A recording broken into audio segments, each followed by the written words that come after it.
तो जमहूरियत, लोकतंत्र, ये शब्द अक्सर हम लोग सुनते हैं। नेता अक्सर लोकतंत्र को मजबूत करने की दुहाई देते हैं, लेकिन सोचिए, क्या कोई नेता मजबूत होते लोकतंत्र का विरोध कर सकता है? जम्मू कश्मीर में कुछ ऐसा ही हो रहा है। चुनाव आयोग ने जम्मू कश्मीर में रहने वाले दूसरे राज्य के लोगों को वोटिंग का अधिकार देने का ऐलान किया। चुनाव आयोग के इस ऐलान से महबूबा मुफ्ती जैसे नेता बेहद खफा हैं। ये नेता चंद दिन पहले तक सूबे में चुनाव कराने और लोकतंत्र को मजबूत करने की मांग करते थे, लेकिन आज जब लोकतंत्र को मजबूत करने के लिए ज्यादा से ज्यादा लोगों को वोटिंग का अधिकार देने की पहल हुई, तो यही नेता अब विरोध में उतर आए हैं।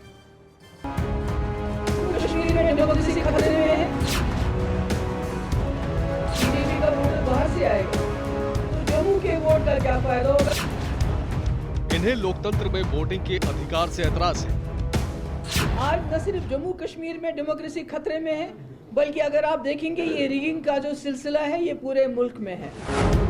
इन्हें लोकतंत्र में जम्मू कश्मीर में रहने वाले लोगों की सहभागिता से एतराज है। जब 25 लाख बीजेपी का वोटर बाहर से आएगा तो जम्मू के वोट का क्या फायदा होगा, कश्मीर के वोट का क्या फायदा होगा?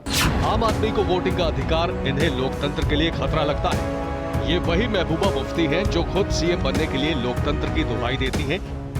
लेकिन जब जम्मू कश्मीर में रहने वाले लोगों को वोटिंग का अधिकार दिया गया तो ये इन्हें नागवार गुजरने लगा। सही अर्थों में जम्मू कश्मीर में लोकतंत्र को मजबूत करने के लिए चुनाव आयोग ने अब जम्मू कश्मीर में रहने वाले गैर कश्मीरी लोगों को भी वोटिंग का अधिकार देने का ऐलान किया है। जम्मू कश्मीर में रहने वाले गैर कश्मीर अब वोट लिस्ट में अपना नाम शामिल कर सकेंगे। इसके लिए उन्हें निवास प्रमाण पत्र देने की जरूरत नहीं होगी। सुरक्षा बलों के जवान भी वोटर लिस्ट में अपना नाम जुड़वा सकते हैं।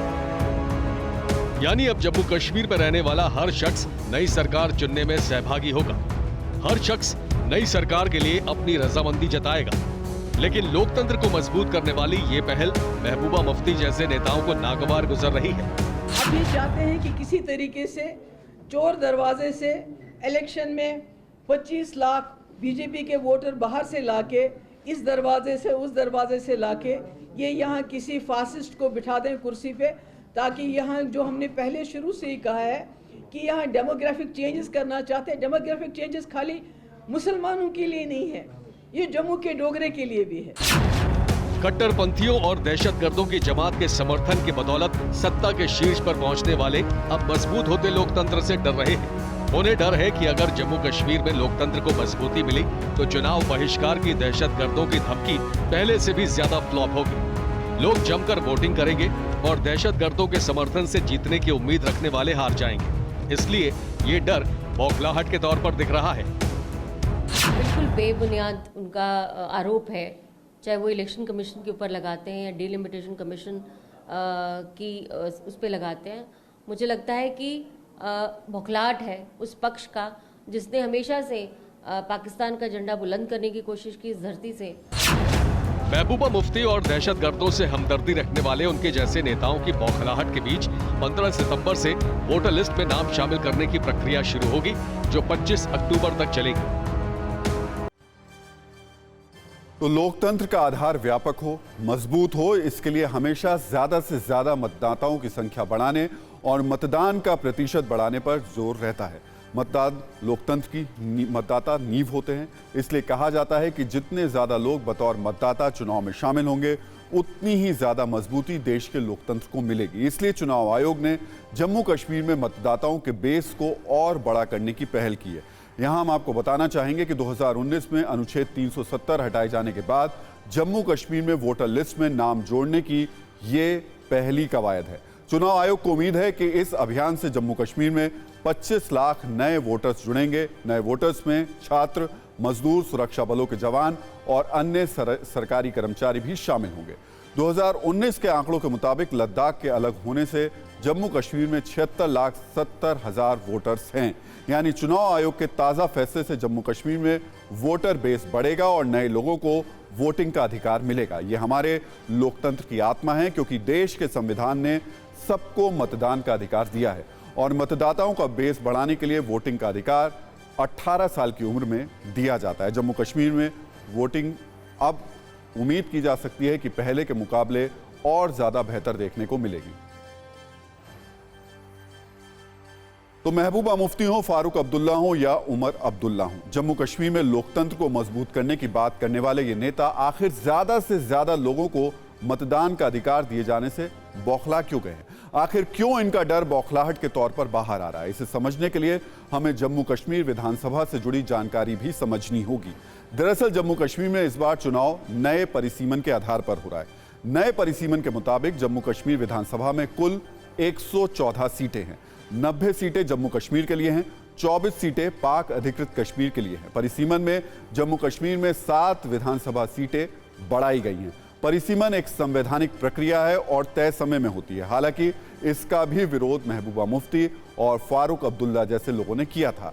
यहां हम आपको बताना चाहेंगे कि परिसीमन के बाद नई विधानसभा में अब जम्मू इलाके से 43 सदस्य चुने जाएंगे। पहले जम्मू से 37 सदस्य चुने जाते थे। कश्मीर इलाके से अब 47 सदस्य चुने जाएंगे। पहले कश्मीर में विधानसभा की 46 सीटें थी। अब इस नुक्ते को बारीकी से समझने की जरूरत है। पहले कश्मीर में ज्यादा विधानसभा सीटें थी, लेकिन आबादी संतुलन बदलने के कारण अब जम्मू में ज्यादा विधानसभा की सीटें हो गई हैं।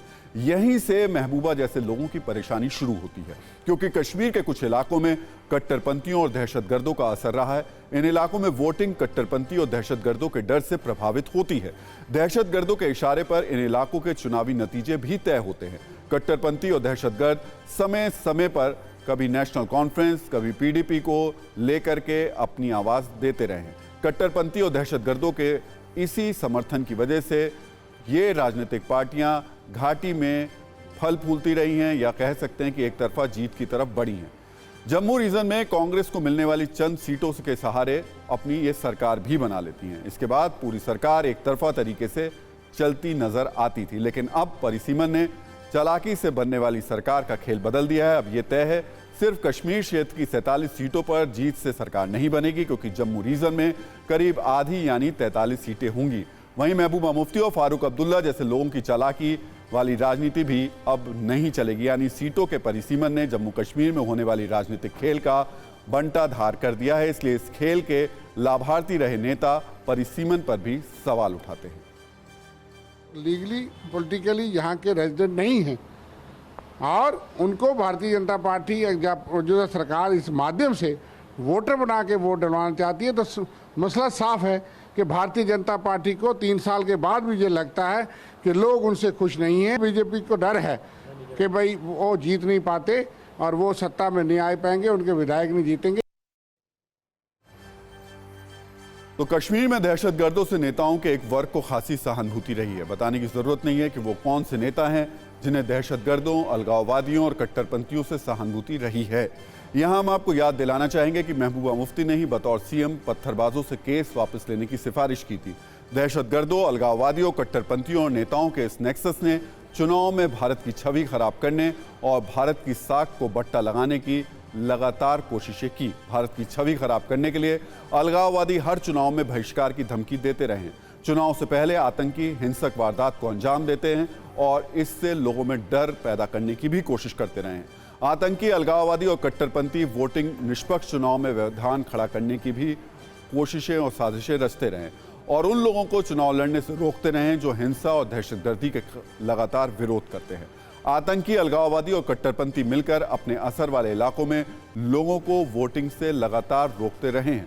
अलगाववादी और कट्टरपंथियों ने इस डर और दहशत वाले माहौल में उनके दिखावटी बहिष्कार की अपील के बीच उनके समर्थक नेताओं को चुनाव जिताने की भी साजिशें रची हैं।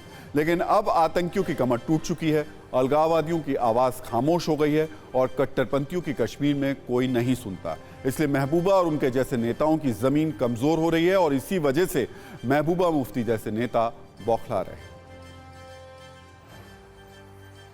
तो महबूबा मुफ्ती जैसे नेताओं को अब लगता है कि अगर वोटर्स की तादाद बढ़ी तो अब जिन थोड़े से इलाकों में कट्टरपंथी और दहशतगर्दों के हमदर्द हैं, उन इलाकों में भी अब जीत मुश्किल होगी, क्योंकि वोटिंग का पूरा पैटर्न बदलेगा और साथ ही सियासत का समीकरण भी बदल जाएगा। इतना ही नहीं, जम्मू कश्मीर की राजनीति में अब तक कश्मीर के नेता ही प्रभावशाली थे, लेकिन पहले परिसीमन और अब नए वोटर्स की बदौलत जम्मू के मतदाता और नेता भी प्रभावशाली होंगे। इससे एक तरफ तो दहशतगर्दों के प्रति नरम रुख अपनाने वाले जो नेता हैं उनके लिए मुश्किलें बढ़ेंगी, वहीं दहशतगर्दी के असर का भी समूल नष्ट हो जाएगा वो। यानी महबूबा जैसे नेताओं को दोहरा नुकसान होगा और उनकी राजनीतिक जो स्थितियां हैं वो कमज़ोर होंगी। इसलिए अब ये नेता अपना वजूद बचाने के लिए अपने हमदर्द अलगाववादियों और दहशतगर्दों की दुकान बचाने के लिए विरोध कर रहे हैं।